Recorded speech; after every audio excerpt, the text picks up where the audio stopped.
It is time for another professional match of StarCraft 2, and what I got for you today is a Terran versus Protoss. Spawning here in the bottom left-hand corner of Cerulean Fall LE, and playing with the red Protoss probes. We are currently looking inside of the main base of Team Liquid's MaNa. And his opponent spawning in the opposite corner of the map and apparently already joined by none other than Samwise himself on his main command center.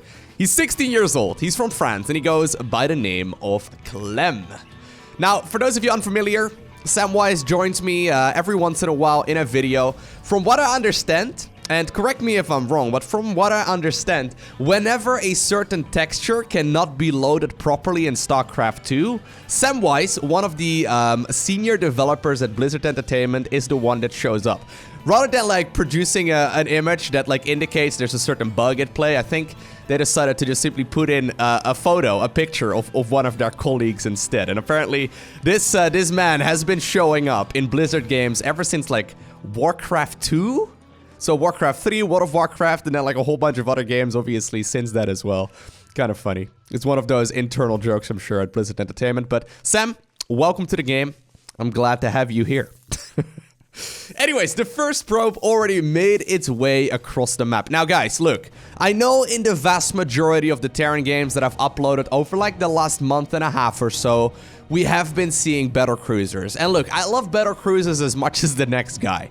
But while they're viable in Terran vs. Zerg, and they seem to be somewhat viable potentially in Terran vs. Terran as well, I highly doubt that we're going to be seeing it. I know, I'm sorry. I highly doubt that we're going to be seeing it in a Terran versus Protoss just because, well, Protoss players have a lot of good units, guys. They've got units like Void Rays and Stalkers and Tempest and all that are going to be absolutely excellent when it comes to picking off those. So I don't think battle cruisers are going to be the name of the game, but we'll see where this match is going to take us.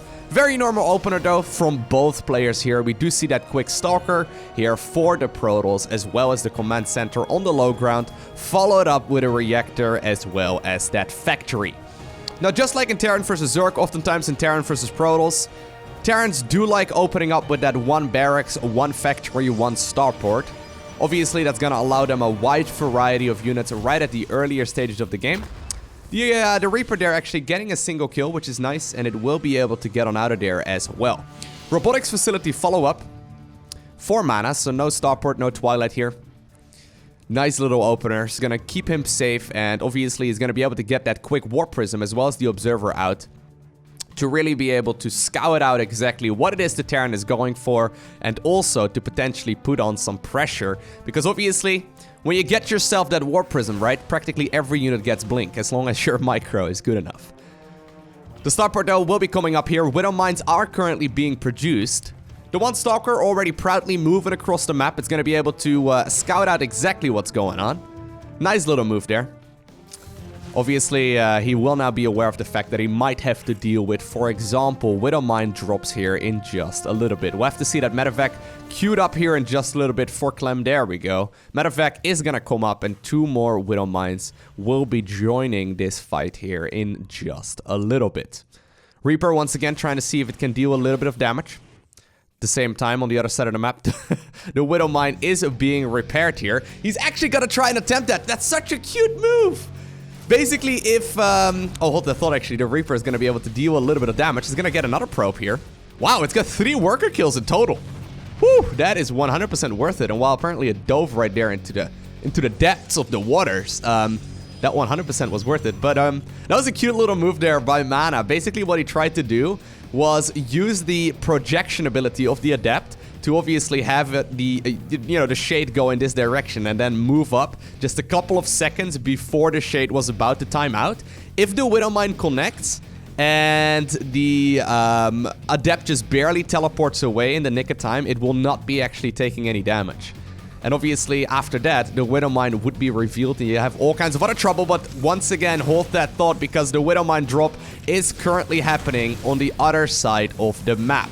Not a lot of damage being done just yet. I love the fact that Clem decided to not immediately burrow the third Widow Mine as well, but only a couple of probes here end up going down, and that obviously did come at quite a cost. At the same time, we did now see that Warp Prism moving across. couple of adepts here are available. Obviously, you need 3 of them to be able to properly one-shot those SCVs. The observer is going to go in first to indicate exactly if there was indeed a Viking coming in this direction as well. Not a lot of protection for this so far, but apparently MaNa does not feel confident enough to go into the main base just yet. Observer does get spotted. 3rd command center also has been already seen though, so I think both players have a really good understanding of what exactly is going on here in the opponent's main base. Now this is cool. Robotics Bay, pretty quick. So rather than focusing on Archons with Storm and all that, right? Or I guess not Archons with Storm, but Archon and High Templar and Zealots and all that with some Stalker support, instead we now see that Robotics Bay coming up. This is one of those things that Blizzard has really been trying to push for in the new balance patch. Basically, the Robotics Bay has become a little bit cheaper, and therefore the tech transition towards, for example, Colossus, but also, for example, Disruptors, has become a little bit easier. It's been less of a burden, I guess. It basically went from 200, 200 to 150, 150, if I'm not mistaken, and that's gonna be... that's gonna allow the Protoss players at this level to just barely squeeze out one more unit, and therefore they're gonna be just a little bit safer. So there we go. Extended thermal lens will be produced, and that does mean we're gonna be seeing that Colossus play here coming up for MaNa. One hero Marine, Larry. Larry, no! Oh man. He did report back though on his walkie-talkie to the other side to explain exactly what it is they're going up against. So that means that Clem is now aware of the fact that a 3rd Nexus has been acquired. Obviously, likewise, we see the same thing here for Clem. By the way, look, this is weird, right? The Natural does show that decal that was supposed to be shown inside of the main as well. Huh, I wonder why that is. I really have no idea. Anyway, Sam, I love you, man. It's okay. You can stay right there. Anyways, here we go. Clem is going to take the 3rd base, but at the same time, he's also going to go for what seems to be a bit of a move out. The Adepts, though, forcing this delay here for at least a little while. They're going to force these units to siege up, and there you go. That's a nice, like, 10-second delay, right? Not a bad move whatsoever. Obviously, he can once again try and scoot around to maybe get into that mineral line. The reinforcements of Terran should be able to scoot those units away here eventually, but... Clem doesn't really know exactly what's going on, and right now he's gonna have to deal with these Adepts on the other side of the map. Great movement here by MaNa, really forcing this Terran player to slow down quite a lot, and that means once again Clem is gonna be forced to make that walk of shame back towards the 3rd, and this is really gonna slow down Terran a lot. He wanted to push right when these upgrades finish. Right now, instead, he's gonna have to go up against Colossus with extended thermal lens. So that small little move here with those Adepts really did slow down Clem enough to the point where a Colossus with the extended thermal lens will be out. A second one might actually be available at that point as well. That's super, super important. Alrighty, so extended thermal lens obviously will increase the range of these units quite a bit. They've also become more microable in the new patch. Man, I love Colossus. The laser giraffes. They're relatively common right now in the Terran versus Protoss matchup. I've been seeing them pop up quite regularly. Great force food, actually, picking up a couple of those units for free. Once again now, also shutting the retreat route other than through that medevac for some of those Terran units as well. In the meantime, those couple of Adepts that were being a nuisance earlier are gonna still go to town here inside of the natural of the Terran. And while eventually they will not be able to finish up their shade there towards the main, this still is buying a lot of time from MaNa to focus the efforts here on this fight right now instead. And there we go, blink forward, straight on top of the siege tanks. Great splits as well against those Widow Mines, and that means that Clem will be absolutely decimated in this fight. Beautiful moves there, actually, by our Protoss player, and that really gave him the wiggle room that he's looking for. Because right now, Protoss is gonna go for 2 different things, right? They can either try and transition to, for example, a big all-out assault to try and finish up the game, or he can try and go for more economy and more tech instead. So I love this move. When you're ahead, I think it was Artosis that said that once upon a time, but when you're ahead, try to get more ahead in StarCraft 2. Rather than trying to win the game straight up, which is a bit of a risk, taking a 4th base right now for MaNa is basically risk-free, and it's gonna allow him to continue pushing that advantage. The economic advantage in SC2 is absolutely massive. Great control there, look at that, right? That missile turret was gonna spot that observer, but instead, It got out of the surveillance mode, and that means it's gonna be able to scout a little while longer. But it's these little moves that really add up. Love that big move, though. That big, important decision there. Is it still in vision? Yeah, it sure is. Here I am, complimenting MaNa. And that's what happens. It's alright, though. Obviously, now, with this amount of Colossi out, though, and with still that Warp Prism alive, I think MaNa is going to be able to go for a nice little push. Now, keep in mind, there's no Storm or whatever available. Already, we do see a couple of those Ghosts coming up. So, I think that Clem is expecting some Storm play here as well. Did he see anything along the lines of the Terran? No, I don't think he really saw anything, right? No, he doesn't. So he wants to EMP non-existent High Templar. I guess they're still going to be good for this general damage output as well, but that's not really what you want. One Immortal, though, will be sacrificed there. Ooh, in exchange for a good position. I don't know if that was intentional. It looked like it for just a little bit, but now that I'm thinking about it a little bit more, I don't think that's the case. Now, obviously, EMP is still going to remove the shields off of a lot of those Protoss units as well. This is a very Stalker-heavy army. This kind of looks like an army composition that we saw back in, like, Wings of Liberty. Great force field there, once again, preventing this Terran army from chasing down a lot of this army. And while the laser giraffes desperately want to try and get a couple more kills, they're not going to be able to get any more. Now, even though the Ghosts have already been spotted, right? Yeah, I love this. MaNa, rather than going for High Templar as a transition off of the Colossus, instead, he's right now going to go for the Disruptor play as well. So, we see Colossi and Disruptors here coming up. The amount of splash damage that Protoss can deal in the mid-game in general is insane. Obviously, this is just going to make it better. Now, these Stalkers here, they're meant to blink forward and try and kill as many of those Vikings as possible. It's really important that these Stalkers do protect those laser giraffes. The Colossi will be picked up very easily. Big Disruptor bolt there moving forward, but it's not getting a big hit just yet. Massive EMPs, though, are going down, and that's gonna shoo away a lot of this army. The Vikings right now also did clean up all of the Colossi, and that means all of a sudden, right, Clem is smelling blood. He did probably not expect that to happen, but the weird blink forward in this direction, where MaNa tried to catch a couple of those units. Ooh! Great hits there. But the weird blink forward right over there, trying to chase down some of those Vikings that didn't actually go in that position because they were on the right-hand side instead. It really did hurt MaNa quite a bit. Once again, though, big Disruptor hit will be taken there. This one already has 7 kills in total. Clem is wanting to finish the game right now. Oh, man. That was a lot of dead Terran units. He's going to try and rally across the map. All of the reinforcements as well. A couple of Liberators are up in the air right now, too. Great control there by MaNa, though. He manages to squeeze out an advantage just barely, and he does stay alive. If there's one thing that Disruptors are really good at, it's coming back into a game. Right? I think I saw like a 40 supply advantage or something during that fight for Clem.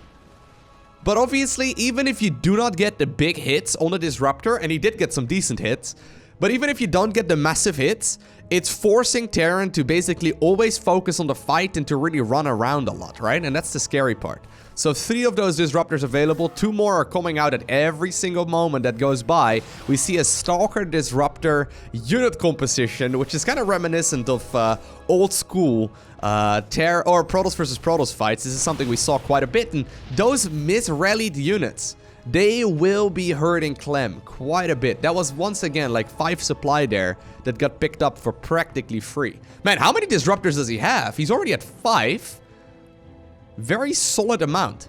So, rather than going for another force of splash damage, actually hold that thought, a couple of Zealots made their way into the Protoss Natro as well. By the way, the 4th base never was taken here on the left-hand side. Instead, he got it up and running right now on the right. But a couple of Zealots made their way across it. But I love the fact that he's transitioned towards a lot of Disruptors instead. So, Disruptors, they're one of the main units that also received a massive overhaul in the new multiplayer balance patch. Ooh, Disruptors are trying to connect here with a lot of those Terran units. They finally will be able to do so, but still a lot of Stalker damage is being dealt as well. Couple of sentries coming from the side, trying to force field out some of those retreating Terran units as well. The Marines and Marauders trying their very best to achieve victory. But MaNa, I think he's going to be forced to retreat because the majority of the army that's left over right now is indeed going to be Stalker-based. And here's the thing, right? Stalkers are good, but they're not very good at fighting big armies of Marine Marauder medevac. It's just simply not what they're meant to do. So right now we see that Zealot transition instead, MaNa focusing on Immortals, and honestly, this is so cool. This is such a nice way of playing. This is kind of what we saw a lot in StarCraft 1, where Protoss players really focused in particular on like the core, you know, basic gateway units. We really saw a big focus on Zealots, but also obviously Dragoons and whatnot. This kind of feels similar in a way as well to StarCraft 1, that Terran is still really focused here on that low tier army and trying to almost like swarm their Terran opponent here. I love it. Very cool stuff. Like, it's very different, for example, from Protoss versus Zerg, where Protoss tries to basically make any unit that costs a ton of gas, right? Like, the more Archons, the better. And I guess Archons are going to be good in this matchup as well, but it just works out a little bit differently. 2 Immortals coming up here at once. Couple of Stalkers made their way towards the Planetary Fortress in the... Well, I guess I was going to say bottom right-hand corner, but on the right-hand side here of the map. They're even being blinked around as well, and this water control is good here. Yeah, there you go. If only one of those Marauders engages at once, I think you should be able to just barely keep these units alive. At the same time, there was a small little skirmish here, closer to the left-hand side, and while eventually that Marauder did manage to get some damage in as well, this is still forcing Clem on his toes all the time. Once again, big Disruptor transitioning right now. Clem is going to stick to that Marine Marauder-based composition. I love the fact that he's adding in a couple of ghosts right now, though, but there we go. Ooh. Once again, one of those Disruptor balls, the Purification Novas, trying to figure out if they can deal the damage. Now, the ghost did EMP a lot of those shields off of those Protoss units, and that all of a sudden means, once again, that Clem is going to be in a phenomenal spot to take out that army, and once more, he does take the supply lead. He's going to be able to chase down a lot of those units. At the same time, a couple of Zealots mating their way, sure, making their way towards the Terran Natural, and while apparently they want to kill the command center, I've got a feeling that's likely not going to happen, but those Marines and Marauders will still have to be microed really well. Man, this is really a back and forth though. Clem just seconds ago was indeed ahead when it came to the supply count. I think while I was looking at the Zealots, some of those Marines, Marauders, and Medevacs were likely picked off as well. Well, actually, I think the majority of the Medevacs have stayed alive, yeah. 8 of them went down in total so far this game, but still a very nice amount of remains, and that now allows Clem to start transitioning once more towards the Liberator tech instead. Looks like the Planetary Fortress here was picked off on the right-hand side of the map.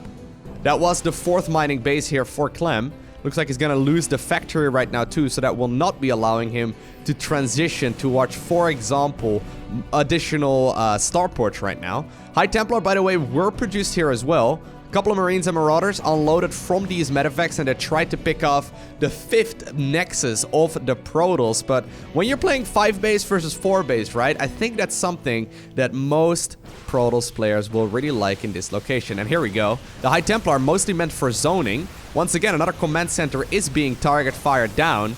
Man, even though the ghosts were available, right, a lot of them were picked off, and that means, ooh, big detonation there. That means all of a sudden those High Templar are gonna be able to deal a tremendous amount of damage. MaNa is gonna try and pick up as many units as possible.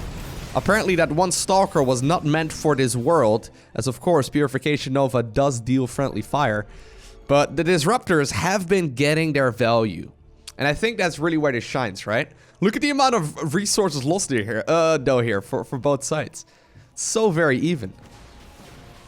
Another planetary has been acquired here. I think that Clem is going to be able to keep that one alive here for now. Oh, it all depends on those Disruptor hits. Oh, it's like butt clenching every time, man. I'm sitting on the edge of it. Just calm down, MaNa. Calm down. All right. Oh, he's trying to bait it. Man, if I was the Terran in this position, I would have walked into that Purification Nova just like on accident. I probably would have lost pretty much every single unit there to one big Disruptor ball.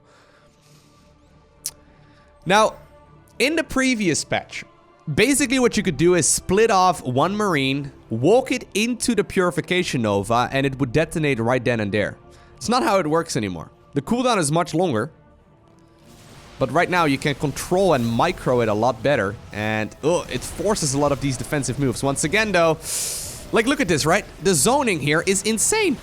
That Terran army is barely even engaging. And right now, oh, big hits!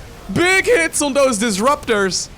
That is gonna allow MaNa to get into a phenomenal position. He blinked towards the natural. He picked up so many reinforcements as well, using those Disruptors to zone, and eventually deal a tremendous amount of hurt there to that Terran army. Super cool. And right now, he's got the high ground, man. That joke will never get old. But we've all seen Star Wars. We know what's going on. MaNa blinks to the low ground, though. Apparently, he doesn't want to win. Don't you guys get tired of all the winning here? It's insane. No, but the high ground there obviously did still have the reinforcements coming from another high ground. If you have the high ground, but other units also have the high ground on... Man, who even has the high ground? Does that mean Liberators always have the high ground? Not necessarily if they're on even ground, right? But they're still higher up. Man, these are the kind of questions that keep me awake at night. I don't even know what to do. Anyways, now look, if we're just gonna zoom out for a little bit, right? Look at the amount of mining here for MaNa. He's been continuously adding on more and more production during all of this, but he's also got a very solid economy. Clem, in the meantime, he's sort of up with his back against the wall. Once again, big potential there. The Disruptor will be picked off. Clem target firing it down, but he's up with his back against the wall. Now, mules are good, right? Don't get me wrong. Mules will still mine a lot of resources here. But there's no denying, look at the amount of mineral income here. There's no denying that it's currently 29 versus 65 workers in favor of Protoss. And while Clem has now confirmed that there's no base in the bottom right-hand corner, he already knows that there's a lot of economy here on the left-hand side of the map. One Liberator there being picked off, second Liberator also being picked off. More High Templar were warped in during all of this. Now that the Terran economy is this small, adding on more Ghosts is very, very costly. And I think even though the Planetary is here, I think that MaNa is ready to engage. He's target firing down the Planetary Fortress. Storm goes down on a lot of those workers as well as Marines and Marauders. And while the CC fell, the question is MaNa not losing a little bit too much? Is he losing anything at all? 19 SCVs ended up going down there as well. Clem showing some excellent micro. And while obviously, like, you know, sure, you can like continue floating command centers over. But this 100% is now a forced all-in here for Clem. He's barely producing anything. He still has a couple of Marines and Marauders. He's going to try and unload all of those medevacs on the left-hand side of the map. Looks like MaNa... Oh, I thought he was going to, like, give up this position. I was going to say, that doesn't seem like a necessary move. Yeah, MaNa is going to try and see if he can just simply fight this army once again. This looks like all of the Protoss army, but then, hello! Look at the Zealots, as well as those Immortals showing up. Clem gives his opponent the GG well played. And that means that MaNa is the one who obtains the victory. Now, I hope that you enjoyed watching this video. If you did, make sure you hit that like button down below. And if you want to see more, make sure you hit that subscribe button so you get a notification as soon as I upload more. A special shout out to the Patreon supporters. You guys are awesome. But for now, I want to thank you for watching. Have an amazing day. Do not forget to smile, alright? And I'll see you once again in the next one.